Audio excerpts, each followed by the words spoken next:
started dating someone in church and got pregnant. Once you realize that you're pregnant and you have all these choices put before you. I felt very isolated, very overwhelmed of what am I supposed to do. I felt like I was going to be a single parent. I had to protect Jesus' reputation. It's not really a baby right now. It's just a circumstance. Once it's over, it's over. I'm only 5 weeks. This will fix all your problems. The public isn't hearing what abortion really does to a woman. The other side is running the media. I always told myself that it wasn't my problem, wasn't my position, wasn't my body. And they're telling men to shut up and they can't talk to this issue. I ended up having 5 abortions before I met my current wife. Society tells us so many times as women that this is a good choice for us, that abortion is a good choice, that you can't get hemmed down by a child or it'll mess up your life, and all of those things might be true at that moment. Walking into that doctor's office and just the amount of people in there, at first I was like, okay, this isn't that bad.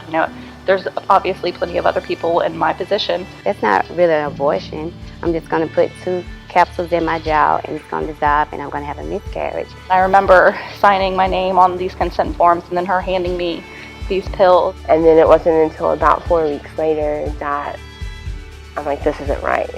I didn't hear the heartbeat, you can't feel the baby move.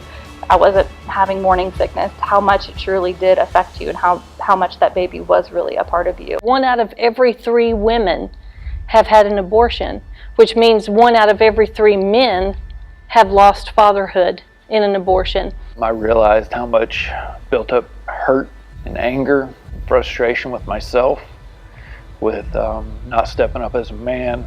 When we make life and death decisions for another human being, we're inserting ourselves into God's role. So we bring on God-sized consequences into our life.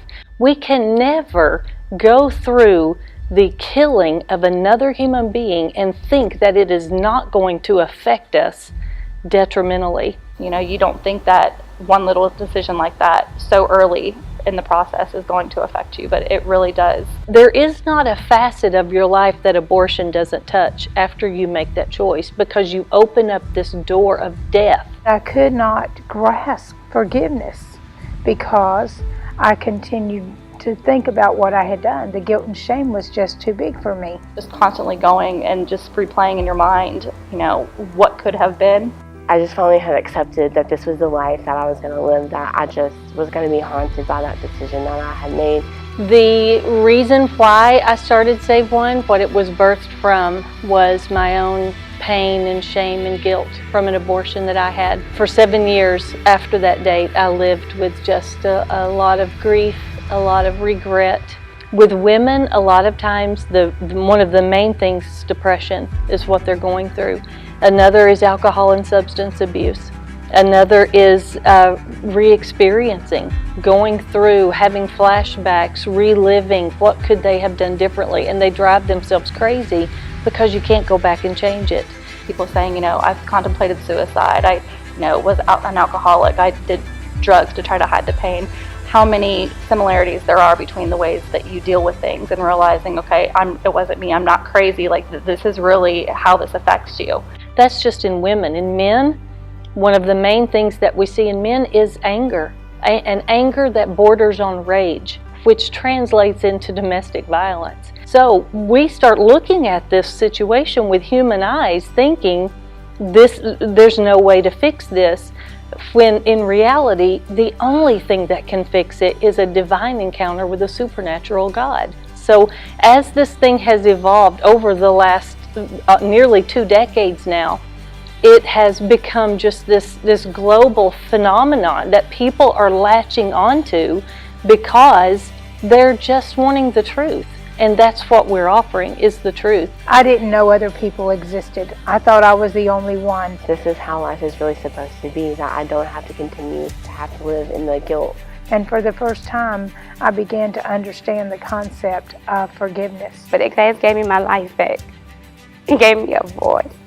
I think it has strengthened our marriage. I think it saved our marriage. Yes. There was talks of divorce, but most of it stemmed from the abortion. So we've been able to work through that amongst many other things. One of the women said this: if I could just save one unborn baby, I would be willing to tell my story. And then another one said, if I could just save one woman from ever having to go through this, I would tell my story. And to know that when you tell a story like that, you're risking humiliation, you're risking rejection, you're risking ruining your reputation, you're risking all of those things. But she would be willing to tell her story if it only saved one. And now we started as this little Bible study in our church, and now we're nearly 200 chapters in 17 different countries. And so we're pretty pumped about that.